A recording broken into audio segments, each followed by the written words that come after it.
요엘 1장 2절로 4절 말씀 오늘 본문입니다. 하나님의 말씀이 요엘에게 임하였습니다. 그 말씀은 하나님의 백성들에게 전해야 할 사명자인 요엘에게 먼저 계시되었던 것이죠. 하나님의 계시를 받은 요엘은 하나님께서 명령하신 대로 백성들에게 전해야 했습니다. 그 메시지는 심판에 대한 경고, 그리고 백성들을 구원하시겠다는 회복의 메시지였습니다. 영적 무능력에 빠진 백성들에게 전해야 할 말씀은 요엘에게 결코 가볍지 않았습니다. 책망과 경고를 전해야 하는 선지자 요엘은 아마 자기 자신이 감당하기 버거울 만큼 메시지 자체가 무거웠을 것입니다. 선지자의 사명이 바로 여기 있습니다. 무겁고 힘들고 고통스럽다 할지라도 하나님이 명령하신, 하나님이 계시하신 말씀을 있는 그대로 전하는 것이 사명자입니다. 그러므로 요엘 선지자는 하나님으로부터 받은 계시의 말씀을 그대로 전해야 했기에 백성들을 향해 외쳤던 것입니다. 요엘은 먼저 하나님의 말씀을 받을 대상들을 거론합니다. 늙은 자들로 시작해서 땅의 모든 자들에게 향합니다. 2절 말씀을 보면 이렇게 되어 있습니다. 늙은 자들아, 너희는 이것을 들을지어다. 땅의 모든 주민들아, 너희는 귀를 기울일지어다.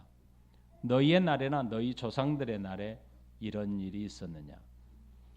우리 성경에는 늙은 자들로 문장이 시작되는 것처럼 보입니다. 하지만 원문에는 들으라 이렇게 시작합니다. 들으라, 하나님의 말씀을 나이 많은 자들아, 이렇게 원문에 이렇게 정리하고 있어요. 그러니까 요엘의 입에서 전해지는 말씀이 요엘의 말이 아니고 하나님이 나를 통해서 전하는 말이기 때문에 들으라는 것입니다. 내 말이 아니라 하나님의 말씀으로 들으라, 이렇게 시작하는 겁니다. 그래서 이 말은, 요엘이 전하는 이 말은 이미 1절에서 우리에게 밝히고 있죠. 여호와께서 요엘에게 계시하신 말씀이다라고 밝혔습니다. 그러니까 요엘은 자신에게 임한 여호와의 말씀을 있는 그대로, 더하기도 빼기도 아니고 있는 그대로 하나님이 주신 말씀 그대로 전하니 들으라는 것입니다. 요엘은 들으라고 함으로써 하나님께서 자신에게 임한 말씀을 전달하는 자다, 나는 말씀을 전달하는 사명자라는 것을 강조합니다. 요엘은 자신에게 임한 하나님의 말씀을 있는 그대로 전하는 자의 사명을 신실함으로 감당하고 있다는 뜻입니다. 그러므로 요엘이 전하는 말씀은 요엘 개인의 메시지가 아니라 하나님의 말씀이라는 분명한 선언입니다. 듣는 자들로 하여금 들어도 좋고 듣지 않아도 좋은 그런 말씀이 아니라 너희는 반드시 들어야 하는 여호와의 말씀이다라는 것이 강조되는 겁니다. 그래서 하나님의 백성들은 선지자가 들으라라고 시작하는 말씀은 모두 다 마음을 정돈하고 귀를 열고 하나님의 말씀을 듣는 자세로 겸손함으로 말씀을 받게 됩니다. 이 백성들의 모습은 하나님의 권위를 거절할 수 없다는 뜻입니다. 들으라라고 시작하는 이 말씀은 하나님의 권위를 가진 말씀이기 때문에 저들은 거절할 수 없는 말씀이다 라는 의미입니다. 비록 우리와 같은 사람인 요엘이 전하는 말씀이지만 하나님이 명령하신 말씀을 선포하고 있기 때문에 백성들로 하여금 먼저 마음의 자세를 어떻게 하라고요? 들을 자세를 갖추라라는 겁니다. 들으라 그러면 마음의 자세를 갖추는 겁니다. 이에 백성들은 누구도 거절할 수 없었기에 그들은 귀를 기울여 들어야만 했습니다. 그리고 요엘은 들으라라고 선언한 후에 대상을 밝히고 있습니다. 2절에서 하나님의 말씀을 들어야 할 대상을 가장 먼저 누구라고 말하냐면 늙은 자들이라고 말합니다. 늙은 자들을 거론합니다. 그리고 그 다음으로는 땅에 사는 모든 사람들이라고 밝힙니다. 여러분 좀 이상하지 않습니까? 늙은 자들과 땅의 모든 사람들, 주민들을 왜 구별할까요? 사실 늙은 자들은 땅의 모든 주민들, 땅의 모든 사람들 안에 포함되어 있다고 보는 게 옳지 않습니까? 그럼에도 불구하고 하나님은 땅의 모든 주민들과 늙은 자들을 구별합니다. 그리고 구별하여 먼저 늙은 자들을 대상으로 하고 그 다음에 모든 땅의 주민들 말씀을 들으라고 강조합니다. 하나님께서 모든 사람들 가운데 따로 떼어 늙은 자들을 먼저 거론한 이유가 무엇일까요? 그것은 늙은 자들의 책임을 지적하는 말씀입니다. 말씀을 가르칠 책임과 사명이 사람 가운데 연장자에게 있다는 것을 상기시켜주는 말씀입니다. 늙은 자들은 조상으로부터 배웠고 듣던 하나님의 말씀을 지키고 전수해야 할 책임과 사명을 가진 자들입니다. 자신이 어려서 말씀을 배웠다면 그 말씀은 자기 자녀에게 그대로 전수되어야 합니다. 그러므로 백성들 가운데 연장자는 그 책임을 다해야 합니다. 하나님은 자녀들에게 말씀을 가르치고 전수해야 할 책임을 공동체의 연장자들에게 주셨습니다. 지금의 환난, 요엘이 선포하는 지금의 환난은 말씀을 가르쳐야 할 책임을 다하지 못했기 때문에 일어나는 일이다라는 책망입니다. 신명기 4장 9절 말씀, 오직 너는 스스로 삼가며 내 마음을 힘써 지키라. 그리하여 네가 눈으로 본 그 일을 잊어버리지 말라. 네가 생존하는 날 동안에 그 일들이 내 마음에서 떠나지 않도록 조심하라. 너는 그 일들을 네 아들들과 네 손자들에게 알게 하라. 제일 먼저 누구에게 명령합니까? 바로 부모 세대, 할아버지 세대에게 명령하고 있는 것 아닙니까? 신명기 6장 1절과 2절입니다. 이는 곧 너희의 하나님 여호와께서 너희에게 가르치라고 명하신 명령과 규례와 법도라. 너희가 건너가서 차지할 땅에서 행할 것이니 곧 너와 네 아들과 네 손자들이 평생에 내 하나님 여호와를 경외하며 내가 너희에게 명한 모든 규례와 명령을 지키게 하기 위한 것이며 또 네 나를 장구하게 하기 위한 것이라. 이렇게 밝힙니다. 여기서도 하나님은 부모와 할아버지 세대를 통하여 말씀을 전수하라, 가르쳐라 이렇게 명하십니다. 우리가 시편 73편 3절부터 8절 말씀을 찾아보겠습니다. 시편 78편 3절부터 8절 시편을 찾아봅니다. 시편 78편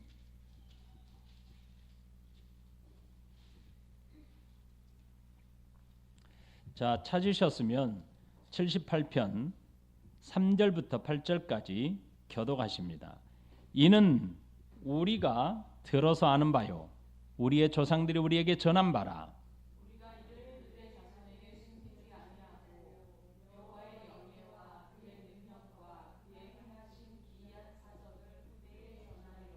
여호와께서 증거를 야곱에게 세우시며 법도를 이스라엘에게 정하시고 우리 조상들에게 명령하사 그들의 자손에게 알리라 하셨으니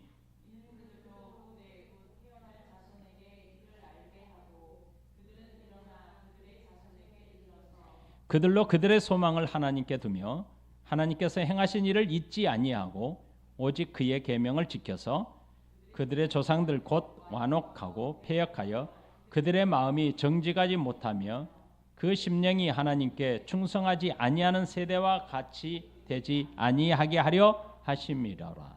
아멘. 시편에서도 하나님은 대대로 자손들에게 하나님의 법, 하나님의 말씀을 가르쳐라, 잊지 말게 하라 라고 명하십니다. 잠언 22장 6절에는 직접적으로 이렇게 말씀하셔요. 아이에게 말씀을 바르게 가르치면 늙어서도 말씀에서 떠나지 않을 것이라고 말씀하십니다. 잠언 22장 6절 마땅히 행할 길을 아이에게 가르치라. 그리하면 늙어서도 그것을 떠나지 아니하리라. 하나님은 신명기에서 율법을 가르치라고 명령하십니다. 시편에서는 은혜를 받은 것을 잊지 않도록 기억하고 가르치라고 명합니다. 하지만 요엘 선지자를 통해서 연장자에게 책임을 다하지 못한 것에 대한 책망을 하신 겁니다.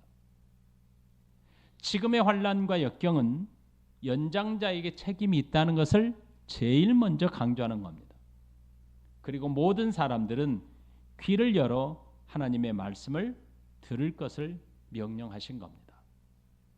그러므로 부모 세대와 연장자들은 하나님의 말씀을 가르칠 책임이 있고 모든 자녀들과 백성들은 말씀을 배워야 할 책임이 있습니다. 가르칠 사명과 배울 사명을 다하지 못함에 대해 하나님은 요엘 선지자를 통해서 지적하고 계신 것입니다. 하나님의 말씀에 귀를 기울이지 않고 말씀에서 떠난 백성들의 잘못을 깨우치기 위해서 하나님은 요엘을 통해서 다음과 같이 질문합니다. 너희의 날에나 너희 조상의 날에 이런 일이 있었느냐? 하나님께서 백성들에게 하신 질문은 지금까지 이런 일이 없었다는 것을 강조하신 것입니다. 그들이 살아오면서 이토록 끔찍한 고통은 한 번도 경험해 보지 못했다는 뜻입니다. 이토록 끔찍한 재앙이 과거와 현재를 통틀어 있었는지 묻고 있는 겁니다. 이 세대가 살아오는 날 동안 그리고 조상들이 살아온 날 동안 이런 끔찍한 일을 너희에게 당한 적이 없다라는 것을 강조하는 의미입니다. 이런 일은 어떤 일입니까? 4절에서 기록한 메뚜기 재앙입니다. 만일 메뚜기 재앙으로도 깨닫고 회개하지 않는다면, 하나님께 돌아오지 않는다면 이보다 더 큰 재앙을 당하게 될 것에 대한 경고의 말씀입니다. 하나님의 경고의 말씀을 후세에 가르치고 전수하여 믿음의 전수가 반드시 이루어져야 한다라고 강조하는 말씀입니다. 3절입니다.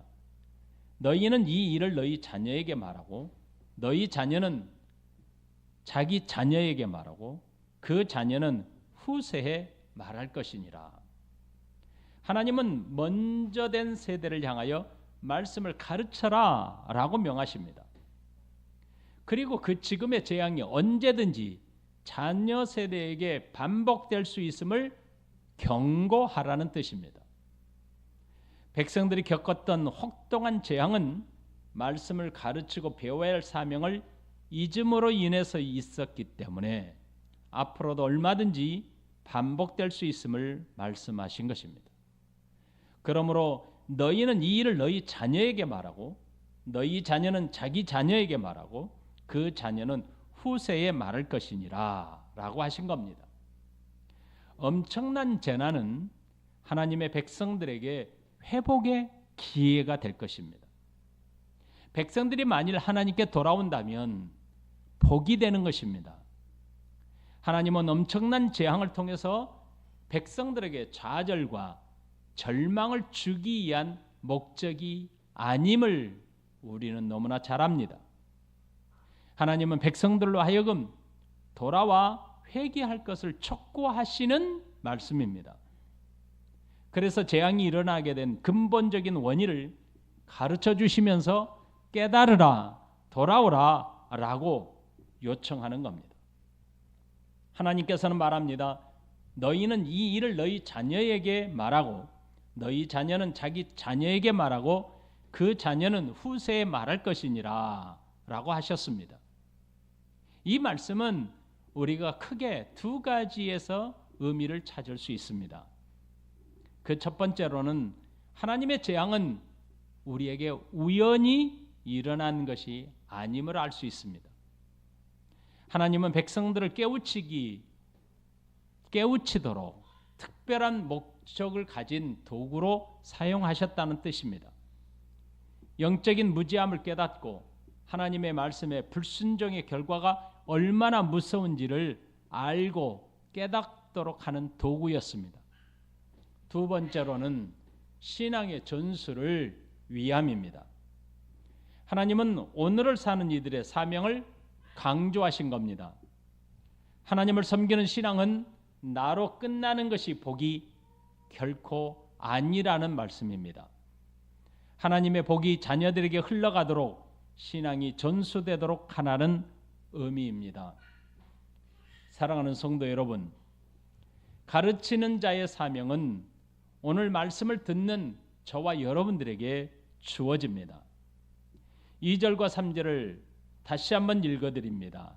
늙은 자들아 너희는 이것을 들을지어다. 땅의 모든 주민들아 너희는 귀를 기울일지어다. 너희의 날에나 너희 조상의 날에 이런 일이 있었느냐? 너희는 이 일을 너희 자녀에게 말하고 너희 자녀는 자기 자녀에게 말하고 그 자녀는 후세에 말할 것이니라. 아멘. 가르치는 자의 사명과 배워야 할 사명은 여기 앉아있는 저와 여러분 모두의 책임이고 사명입니다. 가르치는 사명은 2절에서 강조하신 것처럼 먼저 듣는 것이 우선입니다. 듣지 않고서는 사실 가르치는 일은 불가능합니다. 하나님의 말씀을 먼저 들어야 합니다. 하나님의 말씀을 듣는다는 것은 하나님에 대한 분명한 신앙 고백이 있어야 가능한 일입니다. 우리가 하나님의 말씀을 듣는 일에 등한시하면서 후대에 가르치거나 전수할 수는 없는 것 아닙니까? 부모들이 자녀에게 가르쳐야 될 것은 정말 많습니다. 이 세상에 모든 윤리와 도덕도 가르쳐야 합니다. 그런데 그 중에 가장 중요한 것은 죄의 결과가 얼마나 무서운가를 가르치는 겁니다.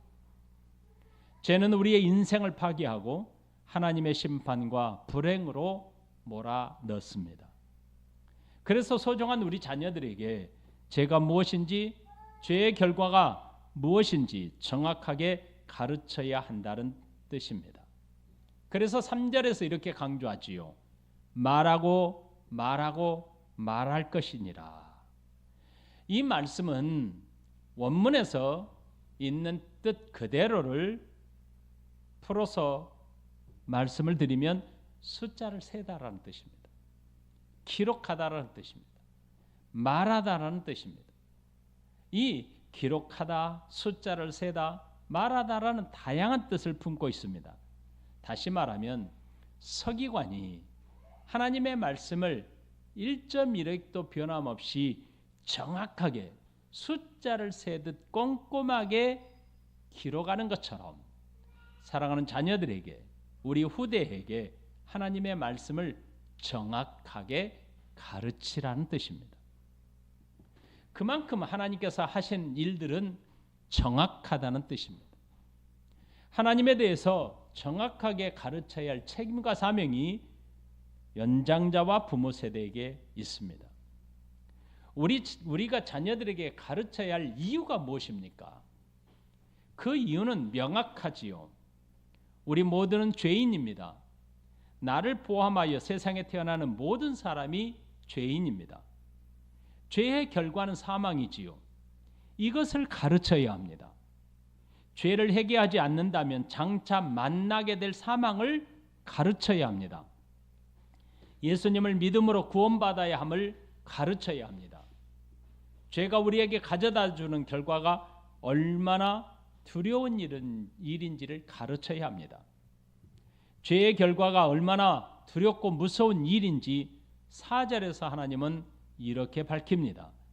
팥죽이가 남긴 것을 메뚜기가 먹고 메뚜기가 남긴 것을 느치가 먹고 느치가 남긴 것을 황충이 먹었도다.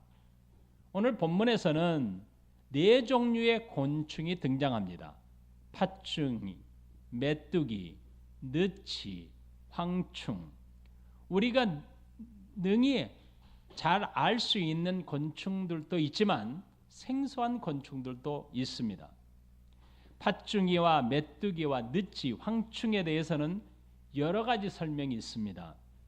팥죽이는 원문의 뜻 그대로 보면 갉아먹는 자, 자르는 자라는 뜻을 가지고 있습니다. 그래서 영어 성경에서는 메뚜기 떼로 번역했습니다. 그리고 본문에서 나오는 또 다른 곤충인 메뚜기는 떼를 짓는 자, 우글우글 모여드는 자라는 의미입니다. 그래서 영어 성경에는 거대한 메뚜기 떼들 이렇게 표현했습니다. 그리고 느치는 핥는 자라는 의미로 쓰입니다. 영어 성경에서는 어린 메뚜기들 이렇게 표현해 주었습니다. 그러니까 자벌레라는 뜻이지요. 황충은 삼키는 자, 끝내주는 자라는 의미입니다.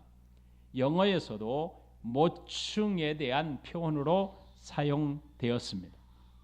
이상의 4가지 종류의 곤충을 살펴보면 4가지 종류가 전혀 다른 종류가 아니라 모두 다 메뚜기떼에 속했다라고 이해할 수 있습니다. 메뚜기과에 속하는 곤충을 반복해서 소개하는 이유가 무엇일까요? 그것은 바로 무섭고 두려운 재앙을 강조하고 있는 이유입니다. 남긴 것을 먹고 남긴 것을 먹고 남긴 것을 먹었도다 라고 반복해서 우리에게 표현해 주므로 사람들이 먹을 것이 없다. 사람들이 먹을 수 있는 것이 하나도 없이 남김없이 곤충들이 다 먹어버렸다라는 것을 강조하는 겁니다. 메뚜기로 인한 재앙이 반복적으로 백성들에게 임했다라는 것을 보여줍니다. 팥죽이가 곡식밭을 쑥대밭으로 만들었습니다. 그러나 백성들은 시간이 지나면 싹을 또 나기 때문에 가볍게 여기고 그 다음을 대비했을 것이 분명합니다. 그러므로 백성들은 회개하고 하나님께 돌아오지 않았습니다. 하나님을 거절했습니다. 그러자 하나님은 팥죽이가 휩쓸고 지나간 땅에 남은 것이 별로 없었을 텐데 메뚜기를 동원하셨습니다. 메뚜기는 나무들과 곡식들을 남김없이 갉아먹어 치웠습니다. 하나님의 백성들의 마음은 점점 굳어갔고 황폐해졌습니다. 여러분, 우리가 백성들이 회개하지 않는 모습을 보면서 한 사람을 떠올리게 될 것입니다. 애굽 땅 바로 왕의 마음입니다. 이런 모습은 애굽 땅 바로 왕이 마음이 굳어 하나님을 거절했던 모습과 흡사하게 보입니다. 팥죽이와 메뚜기가 지나간 땅에 다시 싹이 돋아나자 이번에는 느치를 보내서 싹 쓸고 지나가게 하셨습니다. 그러나 이번에도 백성들은 회개할 마음이 없어 보였습니다. 하나님은 마지막으로 황충을 보내서 다시는 싹을 내지 못하게 했습니다. 하나님은 반복해서 백성들에게 회개할 기회를 주어 돌아오게 하셨습니다. 4번에 걸쳐 재앙을 불러왔음에도 불구하고 백성들의 마음은 돌이킬 생각이 없었던 것입니다. 마음을 돌리기를 거부했습니다. 메뚜기 떼가 먹고 지나간 모든 땅은 사막처럼 황폐해졌습니다. 이것은 백성들의 영적인 상태와 흡사했던 것입니다. 우리는 여기서 다음과 같은 질문을 할 수 있을 것 같습니다. 백성들이 어떻게 하나님 앞에 이토록 돌아오는 것을 거절할 수 있었을까? 이렇도록 큰 재앙을 겪으면서도 하나님의 말씀을 왜 저들은 거절할 수밖에 없었을까? 처음 시작된 메뚜기 때의 재앙 앞에서 백성들이 깨닫고 돌아올 수 없었을까? 4번씩이나 반복적으로 재앙이 있었을 때에도 저들은 왜 변화가 일어나지 않았을까? 우리는 이것을 어떻게 이해할 수 있을까요? 여기에 대한 답변은 요엘서의 메시지에서 찾을 수 있습니다. 그 메시지는 요엘 당시 백성들만이 아니라 오는 모든 세대들에게도 적용되는 하나님의 언약에 있었던 겁니다. 메뚜기가 먹고 지나간 황폐한 땅을 부드럽게 하는 방법은 딱 한 가지밖에 없습니다. 오직 하늘에서 내리는 비가 정답입니다. 어떤 방법도 없습니다. 나무들이 곡식에 싹을 내게 하고 다시 풍요로운 열매를 기대할 수 있는 유일한 방법은 하늘에서 비를 내려야 가능합니다. 영적으로 황폐한 백성들의 마음을 부드럽게 하고 변화시키는 유일한 방법은 하나님께 돌아와 회개할 수 있게 하는 하나님의 말씀 아닙니까? 하나님의 말씀이 백성들의 마음에 싹을 내어 변화시킬 수 있도록 하는 사역은 백성들 자신에게 있지 않았습니다. 성령 하나님에게 있었습니다. 성령님께서 임하시어 말씀에 순종하도록 역사하시고 백성들이 회개하여 돌아오게 하십니다. 그러므로 저들의 마음이 굳은 마음이었지만 부드러워지게 하고 저들의 마음이 하나님의 말씀을 받고 돌아올 수 있도록 유일하게 취하시는 방식은 말씀에 있음을 기억하셔야 합니다. 우리가 하나님의 말씀을 기억하고 그 말씀에 순종할 수 있게 하는 것은 성령님의 사역으로 가능합니다. 그래서 오늘 요엘서에서는 먼저 말씀을 요엘에게 임하게 하셨고 그리고 두 번째로 말씀을 들으라고 외쳤고 그리고 그 말씀을 가르치라고 말씀하셨습니다. 사랑하는 성도 여러분, 우리가 하나님의 말씀을 기억하고 그 말씀에 순종해야 하겠는데 제일 먼저 우리의 자세는 말씀을 들을 자세를 갖춰야 합니다. 그리고 그 말씀이 내가 들었다면 나를 변화시키는 것은 그 말씀을 생각나게 하고 그 말씀으로 내가 돌아서게 하는 성령 하나님의 사역이 있기에 가능합니다. 우리로 회개할 수 있게 하심은 성령님께서 오늘 내주하심으로 가능하게 하신 겁니다. 그래서 예수님은 이렇게 말씀하셨습니다. 요한복음 16장 7절 8절 그러나 내가 너희에게 실상을 말하노니 내가 떠나가는 것이 너희에게 유익이라. 내가 떠나가지 아니하면 보혜사가 너희에게로 오시지 아니할 것이요 가면 내가 그를 너희에게 보내리니 그가 와서 죄에 대하여 의에 대하여 심판에 대하여 세상을 책망하시리라. 여러분, 메뚜기가 휩쓸고 지나간 황폐한 땅과 같은 백성들에게 하나님은 이렇게 약속하십니다. 성령님에 대해서 약속하시지 않았습니까? 요엘서 2장 28절 그 후에 내가 내 영을 만민에게 부어주리니. 말씀을 여기서 정리하겠습니다. 하나님의 말씀은 우리에게 요엘과 같은 동일한 질문을 던지고 있습니다. 너희의 날에나 너희 조상들의 날에 이런 일이 있었느냐? 우리가 살고 있는 그리스도인들의 영적인 모습은 급속하게 피폐해져 가고 있는 것처럼 보입니다. 영적인 일에 관심이 없어 보입니다. 하나님을 섬기는 일에 너무너무 등한시하고 있습니다. 그러므로 이 땅에 언제 하나님의 시련이 닥칠지 알 수 없는 일입니다. 우리에게 이미 이런 시련이 있었을 수도 있습니다. 그러므로 시련이 지나가기를 기다리지 말고 시련이 올 것을 기다리지 말고 하나님께서 하신 질문에 먼저 답을 찾아보시기 바랍니다. 시련면 지나가면 다 끝난다고 생각하지 마시고 하나님께 마음을 드리시기 바랍니다. 시련이 오기를 기다리지 마시고 성령 하나님을 의지함으로 먼저 하나님께 돌아와 하나님께 마음을 드리시기 바랍니다. 하나님은 백성들이 당하는 고통을 통해서 깨닫게 하시는 분명한 목적이 있습니다. 재앙은 그러므로 우리를 멸망하게 하기 위해서 하나님이 우리에게 주시는 것이 아닙니다. 우리로 깨닫고 돌아오게 하는 데 있습니다. 고통과 시련을 통해 우리가 망하게 되는 것이 결코 아닙니다. 하나님께 돌아와 의지하면 살 길을 여시겠다고 말씀하셨습니다. 이것이 요엘 선지자의 외침입니다. 우리가 시련을 만날 때 지나가기를 기다리는 것은 현명하지 않습니다. 오히려 하나님 앞에 나아가야 합니다. 우리의 삶을 회복시키기를 원하시는 하나님께 나아가야 합니다. 하나님은 재앙을 통해서 우리가 고난과 역경 속에서 지속해서 살아가는 것을 원하지 않습니다. 하나님은 오늘 우리에게 돌아올 것을 간절하게 호소하고 계십니다. 하나님과 회복함으로 믿음으로 살아가기를 원하십니다.